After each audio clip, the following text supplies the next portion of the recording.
Hello friends, हमारे YouTube channel Shekhawati lecture में आपका स्वागत है। मैं डॉक्टर रघुवीर सिंह मौर्य, राजस्थान के संत। ये पहला पार्ट है दोस्तों, दूसरा पार्ट कल लेकर आऊँगा। चलिए पहले पार्ट की क्वेश्चनों की शुरुआत करते हैं। राजस्थान में भक्ति आंदोलन की अलग जगाने वाले प्रथम संत थे। राजस्थान में भक्ति आंदोलन की अलग जगाने वाले प्रथम संत कौन थे? ऑप्शन देखिए, संत धन्ना, संत पीपा, मीराबाई या संत दादू। तो दोस्तों इसका सही उत्तर होगा 2 नंबर का, संत पीपा। नेक्स्ट क्वेश्चन देखिए, संत पीपा का जन्म कहाँ हुआ था? संत पीपा का जन्म कहाँ हुआ था? ऑप्शन है सांगानेर, धुवन, गागरोन या साबला। इसका सही उत्तर आएगा 3 नंबर का, गागरोन। अगला क्वेश्चन देखिए, संत पीपा की गुफा कहाँ है? संत पीपा की गुफा कहाँ है? ऑप्शन है पीपाड़, धनेरा, गागरोन या टोडा। इसका सही उत्तर होगा 4 नंबर का, टोडा। अगला क्वेश्चन देखिए, संत पीपा के अनुसार मोक्ष का साधन है। संत पीपा के अनुसार मोक्ष का साधन है। ऑप्शन देखिए, भक्ति, ध्यान, साधना या दान पुण्य। इसका सही उत्तर है दोस्तों 1 नंबर का, भक्ति। अगला क्वेश्चन है, संत पीपा किसके शिष्य थे? संत पीपा किसके शिष्य थे? ऑप्शन है रामानुज, रामानंद, कबीर या रैदास। इसका सही उत्तर है 2 नंबर का, रामानंद। अगला क्वेश्चन देखिए, राजस्थान का कौन सा समुदाय संत पीपा को अपना आराध्य मानता है? राजस्थान का कौन सा संत समुदाय संत पीपा को अपना आराध्य मानता है? ऑप्शन है मीणा, कुम्हार, दर्जी या नाई। तो दोस्तों इसका सही उत्तर होगा 3 नंबर का, दर्जी। नेक्स्ट क्वेश्चन देखिए, संत पीपा ने दिल्ली के किस सुल्तान को पराजित किया था? संत पीपा ने दिल्ली के किस सुल्तान को पराजित किया था? ऑप्शन है महमूद गजनवी, बलबन, रजिया सुल्तान या फिरोज शाह तुगलक। तो दोस्तों इसका सही उत्तर होगा 4 नंबर का, फिरोज शाह तुगलक। अगला क्वेश्चन है, संत पीपा का प्रसिद्ध मंदिर किस स्थान पर है? संत पीपा का प्रसिद्ध मंदिर किस स्थान पर है? ऑप्शन है नारायणा, समदड़ी, शेषपुर या साबला। तो दोस्तों इसका सही उत्तर होगा 2 नंबर का, समदड़ी। नेक्स्ट क्वेश्चन देखिए, संत पीपा की छतरी कहाँ पर स्थित है? संत पीपा की छतरी कहाँ पर है? ऑप्शन है नारायणा, समदड़ी, गागरोन या टोडा। दोस्तों इसका सही उत्तर होगा 3 नंबर का, गागरोन। अब देखिए दोस्तों, संत पीपा के बारे में पूरी जानकारी आपको किसी भी एक गाइड या एक बुक में पूरी डिटेल से जानकारी है जो मैंने दी है वो नहीं मिलेगी, आप देख लेना चाहिए। तो देखिए, संत पीपा राजस्थान में भक्ति आंदोलन की अलग जगाने वाले प्रथम संत थे। राजस्थान में भक्ति आंदोलन की अलग जगाने वाले प्रथम संत कौन थे? संत पीपा। फिर देखिए, संत पीपा का जन्म गागरोन झालावाड़ में राव खिच्ची चौहान के घर में हुआ था। कितने क्वेश्चन बन रहे हैं दोस्तों? संत पीपा का जन्म कहाँ पर हुआ था? गागरोन में। संत पीपा का जन्म किस जिले में हुआ था? झालावाड़ में। गागरोन का किला कहाँ पर है? झालावाड़ में। संत पीपा का जन्म किस किले में हुआ था? गागरोन किले में। फिर संत पीपा का जन्म कहाँ पर हुआ था? राव खिच्ची के घर पे। फिर संत पीपा किस वंश से संबंधित थे? तो चौहान वंश से संबंधित थे। फिर है उनके बचपन का नाम प्रताप सिंह था। संत पीपा के बचपन का नाम क्या था? प्रताप सिंह। फिर है इन्होंने दिल्ली के सुल्तान फिरोज शाह तुगलक को पराजित किया था। ये गागरोन के शासक थे, तो उस दौरान उन्होंने दिल्ली के सुल्तान फिरोज शाह तुगलक को पराजित किया था। संत पीपा रामानंद के शिष्य थे, याद रखना। संत पीपा के गुरु का क्या नाम था? रामानंद। फिर है संत पीपा ईश्वर भक्ति को मोक्ष प्राप्ति का प्रमुख साधन मानते थे।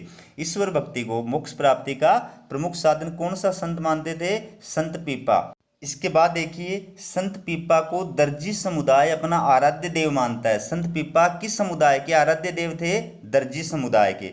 फिर है बाड़मेर जिले के समदड़ी गांव में संत पीपा का मंदिर है, याद रखना। संत पीपा का मंदिर कहाँ पर स्थित है? समदड़ी में। और समदड़ी कहाँ पर है? बाड़मेर में, ठीक है, जहाँ पर प्रतिवर्ष मेला लगता है। इसके अलावा मसूरिया एवं गागरोन में भी इनकी स्मृति में मेले लगते हैं। तो 3 स्थान दे दिए। निम्न में से किस स्थान पर संत पीपा का मेला नहीं लगता है? समदड़ी, मसूरिया, गागरोन, ठीक है, तो तीनों स्थान आ जाएंगे।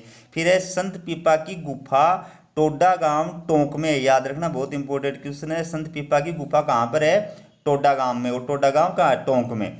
जहाँ पर वे भजन किया करते थे और यहीं पर उन्होंने समाधि ली थी। ठीक है, इनकी छतरी गागरोन झालावाड़ में है। संत पीपा की छतरी कहाँ पर है? गागरोन में। या संत पीपा की छतरी किस किले में है? गागरोन किले में। अब अगले संत देखिए, संत धन्ना। संत धन्ना किसके शिष्य थे? संत धन्ना के गुरु का क्या नाम था? ऑप्शन है रामानुज, रामानंद, कबीर या रैदास। तो दोस्तों इसका सही उत्तर होगा 2 नंबर का रामानंद। अगला क्वेश्चन देखिए, संत धन्ना का जन्म कहाँ हुआ था? संत धन्ना का जन्म कहाँ हुआ था? ऑप्शन है गागरोन, समदड़ी, धुवन या सिंहथल। तो दोस्तों इसका सही उत्तर होगा 3 नंबर का धुवन। अगला क्वेश्चन देखिए, लोक मान्यता के अनुसार किस संत के खेत की थोड़ी सी मिट्टी ले जाकर खेत में डालने से फसल में लगी हुई बीमारी मिट जाती है और अच्छी पैदावार होती है? ऑप्शन देखिए, संत दादू, संत धन्ना, संत पीपा या संत रज्जब। तो दोस्तों इसका सही उत्तर होगा संत धन्ना, 2 नंबर का ऑप्शन।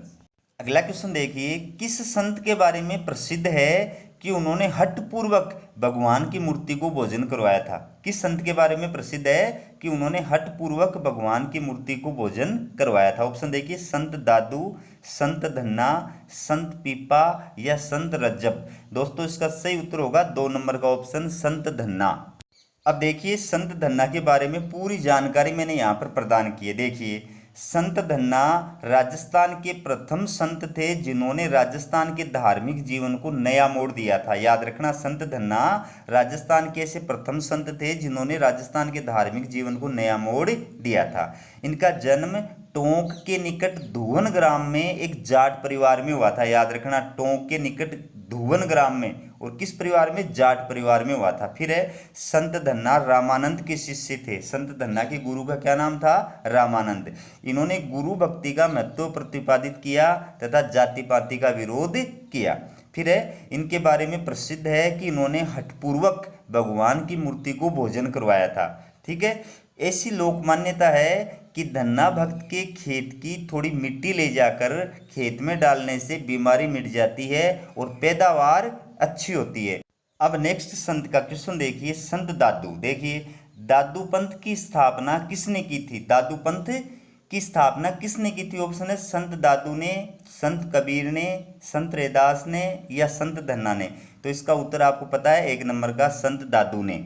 अगला क्वेश्चन देखिए, दादू पंथ की प्रमुख पीठ कहाँ स्थित है? दादू पंथ की प्रमुख पीठ कहाँ स्थित है? ऑप्शन है सलेमाबाद, कतरियासर, नारायणा या पिपासर। तो दोस्तों इसका सही उत्तर है 3 नंबर का नारायणा।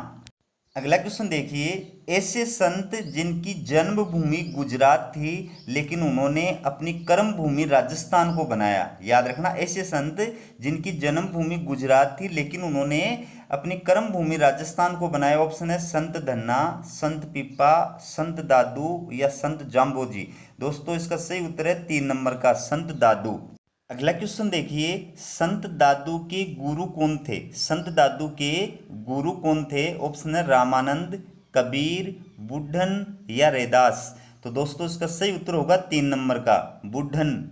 अगला क्वेश्चन देखिए, संत दादू की मुगल सम्राट अकबर से भेंट कहाँ हुई थी? संत दादू की मुगल सम्राट अकबर से भेंट कहाँ हुई थी? ऑप्शन है नाथद्वारा में, फतेहपुर सीकरी में, अजमेर में या नागौर में। तो दोस्तों इसका सही उत्तर होगा 2 नंबर का फतेहपुर सीकरी में। अगला क्वेश्चन देखिए, किस पंथ के साधु विवाह नहीं करते तथा गृहस्थी के बच्चे को गोद लेकर अपना वंश चलाते हैं? याद रखना, किस पंथ के साधु विवाह नहीं करते तथा गृहस्थी के बच्चे को गोद लेकर अपना वंश चलाते हैं? ऑप्शन है निम्बारक पंथ, जसनाथी पंथ, दादू पंथ या विष्णोई पंथ। दोस्तों इसका सही उत्तर होगा 3 नंबर का दादू पंथ। अगला क्वेश्चन देखिए, संत दादू ने अपने उपदेश किस भाषा में दिए थे? संत दादू ने अपने उपदेश किस भाषा में दिए थे? ऑप्शन देखिए मेवाड़ी, मारवाड़ी, ढूंढाड़ी या हाड़ौती। दोस्तों इसका सही उत्तर होगा 3 नंबर का ढूंढाड़ी। अगला क्वेश्चन देखिए, संत दादू जी के उपदेश इस ग्रंथ में संकलित है? संत दादू जी के उपदेश इस ग्रंथ में संकलित। ऑप्शन देखिए दादू जी री वाणी, दादू जी रा दूहा, दादू प्रकाश या उपयुक्त सभी में। अब सही कूट का चयन कीजिए, आपको सही कूट बताना है कि कौन सा सही है। देखिए पहला है केवल एक में, बी है एक और दो में, सी है दो और तीन में, डी है एक दो और तीन में। तो दोस्तों इसका सही उत्तर होगा बी। बी वाला जो कूट है कि एक और दो में, यानी दादू जी री वाणी और दादू जी रा दूहा, ये दो जो हैं इन ग्रंथों में दादू जी का उपदेश संकलित है। अगला क्वेश्चन देखिए, जहां दादू ने अपना अंतिम समय बिताया था उस स्थान का नाम। जहां दादू ने अपना अंतिम समय बिताया था उस स्थान का क्या नाम है। ऑप्शन है सांभर, शाहपुरा, जयपुर या नारायणा। तो दोस्तों इसका सही उत्तर होगा 4 नंबर का, नारायणा। अगला क्वेश्चन देखिए, किस संत को राजस्थान का कबीर कहा जाता है। किस संत को राजस्थान का कबीर कहा जाता है। ऑप्शन देखिए, संत पीपा, संत दादू, संत रैदास या संत मावजी। तो दोस्तों इसका सही उत्तर होगा 2 नंबर का, संत दादू। अगला क्वेश्चन देखिए, दादू संप्रदाय में नाथ पंथ की स्थापना किसने की थी। दादू संप्रदाय में नाथ पंथ की स्थापना किसने की थी। ऑप्शन है संत सुंदरदास, संत गरीबदास, संत बनवारीदास या संत मावजी। तो दोस्तों इसका सही उत्तर होगा 1 नंबर का, संत सुंदरदास। अगला क्वेश्चन देखिए, दादू पंथ के सत्संग क्या कहलाते हैं। दादू पंथ के सत्संग क्या कहलाते हैं। ऑप्शन है अलख जगाना, अलख दरीबा, अलख या अलग करना। तो दोस्तों इसका सही उत्तर होगा 2 नंबर का, अलख दरीबा। अब देखिए दोस्तों, मैंने संत दादू के बारे में पूरी जानकारी यहाँ पर प्रदान कर दी है। अलग अलग गाइडों से मैटर इकट्ठा किया है, बुक्स से मैटर इकट्ठा किया है। किसी भी एक गाइड और बुक्स में आपको ये इतना मैटर इकट्ठा नहीं मिलेगा।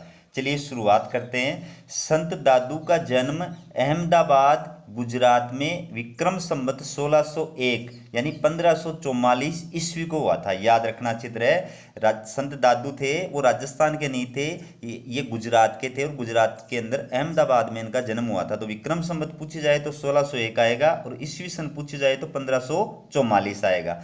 फिर है, ये ऐसे संत थे जिनकी जन्मभूमि गुजरात थी लेकिन राजस्थान को उन्होंने अपनी कर्म भूमि बनाया। ठीक है। फिर संत दादू ने 1554 ईस्वी में दादू पंथ की स्थापना की थी, जिसकी प्रमुख पीठ नारायणा या नरेना जयपुर में। याद रखना, दादू पंथ की स्थापना किसने की थी, संत दादू ने। किस सन में, 1544 में। इसकी प्रमुख गद्दी या प्रमुख पीठ कहाँ पर है, नारायणा, जिसको नरेना भी बोलते हैं, और ये कहाँ पर है, जयपुर में। ठीक है। फिर है, संत दादू के गुरु बुड्डन यानी वृंदावन जी थे, जिसको ब्रह्मानंद भी कहा जाता है। याद रखना, ये आमेर के राजा मान सिंह के समकालीन थे और वैसे मुगल सम्राट अकबर के समकालीन थे। फिर इन्होंने 1885 में फतेहपुर सीकरी की यात्रा के दौरान मुगल सम्राट अकबर से भेंट कर उसे अपने विचारों से प्रभावित किया था। संत दादू दयाल ने अकबर से भेंट कहाँ पर की थी, फतेहपुर सीकरी में। फिर देखिए, इनकी शिष्य परंपरा में 152 शिष्य माने जाते हैं, जिनमें 52 शिष्य प्रमुख थे जो दादू पंथ के 52 स्तंभ कहलाते हैं। याद रखना, दादू जी के टोटल 152 शिष्य थे और उनमें भी मेन जो शिष्य थे वो 52 थे। ठीक है। और उनको क्या कहा जाता है, उन 52 शिष्यों को 52 स्तंभ कहा जाता है, दादू पंथ के 52 स्तंभ। फिर है, दादू जी के उपदेशों व लेखन की भाषा हिंदी मिश्रित सदूकड़ी ढूंढाड़ी भाषा है। याद रखना, ऑप्शन में अगर सदूकड़ी भाषा दी हुई आएगी तो वो सही होगा, अगर ढूंढाड़ी दी हुई आएगी तो वो सही होगा। ठीक है। दादू जी के उपदेश दादू जी री वाणी और दादू जी रा दूहा में संकलित है। ये 2 ग्रंथ हैं जो उनके द्वारा लिखे गए, दादू जी री वाणी और दादू जी रा दूहा, जिनके अंदर दादू जी के उपदेश संकलित हैं। फिर है, दादूपंथी साधु विवाह नहीं करते तथा गृहस्थी के बच्चे को गोद लेकर अपना वंश चलाते हैं। तो दादूपंथी जो होते हैं वो अविवाहित रहते हैं। ठीक है। और एक गृहस्थी के बच्चे को गोद लेकर के अपना वंश चलाते हैं। ठीक है। फिर है, दादू पंथ के सत्संग अलख दरीबा कहलाते हैं। दादू पंथ के सत्संग क्या कहलाते हैं, अलख दरीबा। इसके बाद देखिए, दादू पंथी साधु को न तो जलाया जाता है और न उन्हें दफनाया जाता है, बल्कि शव को चारपाई पर लेटाकर जंगल में छोड़ दिया जाता है। याद रखना चित्र है कि दादूपंथी जो साधु होते हैं उनके शव को जलाया नहीं जाता है, दफनाया भी नहीं जाता है, बल्कि जंगल में खुले में ले जाकर छोड़ दिया जाता है। फिर है, दादूपंथ के लोग भगवा वस्त्र पहनते हैं और अविवाहित रहते हैं। ठीक है। किस प्रकार के वस्त्र धारण करते हैं, भगवा रंग के वस्त्र धारण करते हैं। फिर है, दादूपंथ निर्गुण निराकार ब्रह्म को अपना आराध्य मानता है। दादूपंथ किसको अपना आराध्य मानता है, निर्गुण निराकार ब्रह्म को। ठीक है। फिर है दादू को राजस्थान का कबीर कहा जाता है। संत दादू को राजस्थान का क्या कहा जाता है? राजस्थान का कबीर कहा जाता है। फिर है दादू कहा करते थे कि ईश्वर एक है जिसके दरबार में हिंदू मुसलमानों का कोई भेदभाव नहीं है। फिर नारायणा में बहराना पहाड़ी पर स्थित गुफा जिसे दादू खोल कहा जाता है, वहाँ पर दादू जी ने समाधि ली थी। याद रखना, दादू जी ने समाधि कहाँ ली थी? नारायणा या नरेना में एक पहाड़ी है बहराना पहाड़ी, ठीक है, जिसको क्या बोलते हैं? दादू खोल के नाम से जाना जाता है। बहराना पहाड़ी पर जो गुफा है उसको बोलते हैं दादू खोल। तो दादू खोल में दादू जी ने अपने अंतिम समाधि ली थी। फिर देखिए, दादू जी की मृत्यु के बाद दादू पंथियों की 6 शाखाएं बनी। याद रखना, बहुत इंपॉर्टेंट ये मैटर है दोस्तों। दादू जी के बाद दादू पंथियों की कितनी शाखाएं बनी थी? 6 शाखाएं बनी थी। कौन कौन सी हैं? खालसा, नागा, विरक्त, खाकी, उत्तरादे और निहंग। अब इनके बारे में डिटेल से देखिए। खालसा, देखिए गरीबदास जी की आचार्य परंपरा से संबद्ध साधु, ठीक है, उनको बोलते हैं खालसा। फिर है नागा, दादू संप्रदाय में नागा पंथ की स्थापना संत सुंदरदास ने की थी। नागा साधु अपने साथ हथियार रखते थे। याद रखना, दादू संप्रदाय में नागा पंथ की स्थापना किसने की थी? संत सुंदरदास जी ने, ठीक है। और नागा साधु जो थे वो अपने साथ हथियार रखते थे। जयपुर राज्य में दाखिली सैनिक के रूप में ये लोग कार्य करते थे। कहा जाता है कि जब इनके आतंक से जनता परेशान हो गई थी तो सवाई जय सिंह ने एक नियम बना करके इनके शस्त्र रखने पर पाबंदी लगा दी थी। फिर है विरक्त, तो ये रमते फिरते गृहस्थियों को दादू का उपदेश देने वाले शिष्य, रमते फिरते गृहस्थियों को दादू का उपदेश देने वाले जो शिष्य साधु थे वो क्या थे? विरक्त। फिर है खाकी, यानी शरीर पर भस्म लगाने वाले और खाकी वस्त्र पहनने वाले जो साधु थे वो कौन सी शाखा थी? खाकी। फिर है उत्तरादे व स्थानदारी, ये कौन सी शाखा थी? जो राजस्थान छोड़कर उत्तरी भारत में चले गए थे, यानी स्थान छोड़ करके उत्तर की तरफ चले गए थे, वो कहलाए हैं उत्तरादे व स्थानदारी। फिर है निहंग, ये घुमंतु साधु थे, ठीक है। अब अगले संत देखिए, दादू जी के परम शिष्य संत सुंदरदास जी का जन्म कहाँ हुआ था? दादू जी के परम शिष्य संत सुंदरदास जी का जन्म कहाँ हुआ था? ऑप्शन है सांगानेर, टोंक, दौसा या डूंगरपुर। तो दोस्तों इसका सही उत्तर होगा 3 नंबर का, दौसा में।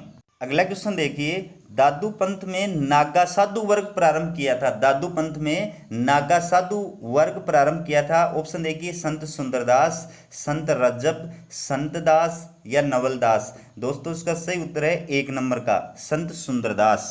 अगला क्वेश्चन देखिए, राजस्थान के संत कवियों में एकमात्र सुशिक्षित व काव्य मर्मज्ञ रचनाकार थे। ऑप्शन देखिए, संत सुंदरदास, संत रजब, संत दास या नवलदास। दोस्तों इसका सही उत्तर होगा 1 नंबर का, संत सुंदरदास। अगला क्वेश्चन देखिए, निम्न में से संत सुंदरदास की रचना नहीं है। निम्न में से संत सुंदरदास की रचना नहीं है। ऑप्शन देखिए, ज्ञान समुद्र, सुंदर विलास, सुंदर सार या सुंदर अष्टक। तो दोस्तों इसका सही उत्तर होगा 4 नंबर का, सुंदर अष्टक। अब देखिए संत सुंदरदास के बारे में पूरी जानकारी देखिए। दादू जी के परम शिष्य सुंदरदास जी का जन्म दौसा में हुआ था। संत सुंदरदास जी का जन्म कहाँ हुआ था? दौसा में। फिर है, इन्होंने दादू पंथ में नागा साधु वर्ग प्रारंभ किया था। दादू दयाल जी की मृत्यु के बाद में उनकी 6 शाखाएं बन गई थी ना उनके शिष्यों की संप्रदाय की। तो उसमें जो नागा संप्रदाय था, नागा वाली शाखा थी, वो किसने चलाई थी? सुंदरदास जी ने चलाई थी। फिर है, ये संत कवियों में एकमात्र सुशिक्षित एवं काव्य मर्मज्ञ रचनाकार थे जिनकी प्रमुख रचनाएं हैं। सुंदरदास जी की रचनाओं के नाम देखिए, याद रखना, ज्ञान समुद्र, ज्ञान सवैया को बोलते हैं सुंदर विलास, ठीक है। फिर है सुंदर सार, सुंदर ग्रंथावली, रामजी अष्टक, पीर मुरीद अष्टक, 12 अष्टक और बावनी, ये इनकी प्रमुख रचनाओं के नाम हैं। फिर है, सुंदरदास जी के 5 शिष्य थे जिन्हें 5 थांबे कहा जाता है। याद रखना, सुंदरदास जी के कितने शिष्य थे? 5, और उनको क्या कहा जाता है? 5 थांबे कहा जाता है। इनमें फतेहपुर का थांबा प्रधान गिना जाता है, इसलिए इन्हें सुंदरदास फतेहपुरिया भी कहा जाता है। अब देखिए दोस्तों, नेक्स्ट संत है संत रैदास। तो संत रैदास किसके शिष्य थे? संत रैदास के गुरु का क्या नाम था? ऑप्शन है रामानंद, रामानुज, कबीर या दादू। तो दोस्तों इसका सही उत्तर होगा 1 नंबर का, रामानंद। अगला क्वेश्चन देखिए, संत रैदास की छतरी किस दुर्ग में है? संत रैदास की छतरी किस दुर्ग में है? ऑप्शन है चित्तौड़गढ़, कुंभलगढ़, गागरोन या रणथंभौर। दोस्तों इसका सही उत्तर होगा 1 नंबर का चित्तौड़गढ़। अगला क्वेश्चन देखिए, संत रविदास की जयंती किस तिथि को मनाई जाती है? संत रविदास की जयंती किस तिथि को मनाई जाती है? ऑप्शन है श्रावण पूर्णिमा, माघ पूर्णिमा, भाद्रपद पूर्णिमा या कार्तिक पूर्णिमा। तो दोस्तों इसका सही उत्तर होगा 2 नंबर का माघ पूर्णिमा। अब देखिए संत रविदास यानी रैदास के बारे में पूरी जानकारी। दोस्तों संत रैदास और रविदास एक ही हैं, इनके बारे में जानकारी देखिए। संत रविदास का जन्म माघ पूर्णिमा को काशी यानी वाराणसी में हुआ था। याद रखना, संत रविदास का जन्म किस तिथि को हुआ था? माघ पूर्णिमा को। कहाँ पर? काशी में, जिसको वाराणसी कहा जाता है। तो प्रतिवर्ष माघ पूर्णिमा को संत रविदास की जयंती मनाई जाती है। याद रखना, संत रविदास यानी रैदास की जयंती प्रतिवर्ष की तिथि को मनाई जाती है? उत्तर आएगा माघ पूर्णिमा को। फिर है इनके शिष्य इनको सतगुरु और जगत गुरु आदि नामों से पुकारते हैं। ठीक है, पंजाब में संत रविदास, इन्हें संत रविदास कहा जाता है। पंजाब में रैदास को किस नाम से जाना जाता है? संत रविदास के नाम से जाना जाता है। जबकि उत्तर प्रदेश, मध्य प्रदेश और राजस्थान में इन्हें रैदास कहा जाता है। संत रैदास की छतरी चित्तौड़गढ़ दुर्ग के कुंभ श्याम मंदिर के कोने में। याद रखना, किस दुर्ग में? चित्तौड़गढ़ दुर्ग में संत रैदास की छतरी है। किस स्थान पर? कुंभ श्याम मंदिर के एक कोने में। ठीक है, फिर है वाराणसी यानी काशी में संत रविदास का भव्य मंदिर और मठ है। तो संत रविदास का भव्य मंदिर और मठ कहाँ पर है? वाराणसी यानी काशी में। फिर है इनके उपदेश रैदास की पर्ची नामक ग्रंथ में संग्रहित है। संत रैदास के उपदेश किस ग्रंथ में संकलित है? रैदास की पर्ची नामक ग्रंथ में संग्रहित है। अगला क्वेश्चन देखिए, राजस्थान के कौन से संत दूल्हे के वेश में रहते थे? राजस्थान के कौन से संत दूल्हे के वेश में रहते थे? ऑप्शन है संत मावजी, संत दुर्लभ जी, संत जेमलदास जी या संत रजब जी। दोस्तों इसका सही उत्तर होगा 4 नंबर का संत रजब जी। अगला क्वेश्चन देखिए, संत रजब जी की प्रधान गद्दी कहाँ पर है? संत रजब जी की प्रधान गद्दी कहाँ पर है? ऑप्शन देखिए सांगानेर, समदड़ी, दांतड़ा या रेण। तो दोस्तों इसका सही उत्तर होगा 1 नंबर का सांगानेर में। अगला क्वेश्चन देखिए, राजस्थान के वे संत जो विवाह के लिए जाते समय दादू जी के उपदेश सुनकर उनके शिष्य बन गए थे। राजस्थान के वे संत कौन से थे जो विवाह के लिए जाते समय दादू जी के उपदेश सुनकर उनके शिष्य बन गए थे? ऑप्शन देखिए संत रजब जी, संत जेमलदास जी, संत मावजी या संत सुंदरदास जी। तो दोस्तों इसका सही उत्तर है 1 नंबर का संत रजब जी। अगला क्वेश्चन देखिए, राजस्थान का नरसिंह किस संत को कहा जाता है? राजस्थान का नरसिंह किस संत को कहा जाता है? ऑप्शन देखिए संत रजब जी, संत जेमलदास जी, संत मावजी या संत दुर्लभ जी। तो दोस्तों इसका सही उत्तर होगा 4 नंबर का संत दुर्लभ जी। अगला क्वेश्चन देखिए, संत मावजी का जन्म कहाँ हुआ था? संत मावजी का जन्म कहाँ हुआ था? ऑप्शन देखिए धुवन, साबला, सांगानेर या दांतड़ा। दोस्तों इसका सही उत्तर है 2 नंबर का साबला। अगला क्वेश्चन देखिए, निम्नलिखित में से किस संत का जन्म वागड़ क्षेत्र में हुआ था? ऑप्शन दे रखे हैं 4, इनमें से बताना है कि किस संत का जन्म वागड़ क्षेत्र में हुआ था। ठीक है, संत रजब जी, संत जेमलदास जी, संत मावजी या संत दुर्लभ जी। अब आपको सही कूट का चयन करना है कि इनमें से सही कूट कौन सा है। तो ऑप्शन ए देखिए केवल पहले नंबर वाले संत का, बी है केवल पहले और दूसरे वाले संत का, सी है दूसरे और चौथे नंबर वाले संत का, या डी है केवल तीसरे और चौथे नंबर वाले संत का। तो दोस्तों इसका सही उत्तर होगा डी, केवल तीसरे और चौथे नंबर वाले संत का, यानी संत दुर्लभ जी और संत मावजी जो है इनका जन्म वागड़ क्षेत्र में हुआ था। ये वागड़ क्षेत्र से संबंधित थे। अगला क्वेश्चन देखिए, प्रसिद्ध वेणेश्वर धाम की स्थापना किस संत ने की थी? वेणेश्वर धाम की स्थापना किस संत ने की थी? ऑप्शन है संत मावजी, संत जेमलदास, संत दुर्लभ जी या संत नवलदास जी। दोस्तों इसका सही उत्तर होगा 1 नंबर का संत मावजी। अगला क्वेश्चन देखिए, निम्न में से किस संत की प्रमुख पीठ एवं मंदिर साबला ग्राम डूंगरपुर में है? निम्नलिखित में से किस संत की प्रमुख पीठ एवं मंदिर साबला ग्राम डूंगरपुर में। ऑप्शन देखिए संत मावजी, संत जयमलदास, संत दुर्लभ जी या संत नवलदास। तो दोस्तों इसका सही उत्तर आएगा 1 नंबर का संत मावजी। अगला क्वेश्चन देखिए, निष्कलंक या निकलंक संप्रदाय की स्थापना किसने की थी? याद रखना, निष्कलंक या निकलंक संप्रदाय की स्थापना किसने की थी? ऑप्शन है संत मावजी, संत जयमलदास, संत दुर्लभ जी या संत नवलदास। तो दोस्तों इसका सही उत्तर होगा 1 नंबर का संत मावजी। अगला क्वेश्चन देखिए, राजस्थान के किस संत ने लसोड़िया आंदोलन चलाया था? राजस्थान के किस संत ने लसोड़िया आंदोलन चलाया था? ऑप्शन है संत मावजी, संत जयमलदास, संत दुर्लभ जी या संत नवलदास। दोस्तों इसका सही उत्तर होगा 1 नंबर का संत मावजी। अगला क्वेश्चन देखिए, किस संत की वाणी को चोपड़ा कहा जाता है? किस संत की वाणी को चोपड़ा कहा जाता है? ऑप्शन है संत मावजी, संत जयमलदास, संत दुर्लभ जी या संत नवलदास। दोस्तों इसका सही उत्तर है 1 नंबर का संत मावजी। अगला क्वेश्चन देखिए, राजस्थान के कौन से संत विष्णु के कल्कि अवतार माने जाते हैं? राजस्थान के कौन से संत विष्णु के कल्कि अवतार माने जाते हैं? ऑप्शन है संत मावजी, संत जयमलदास, संत दुर्लभ जी, संत नवलदास। दोस्तों इसका सही उत्तर होगा 1 नंबर का संत मावजी।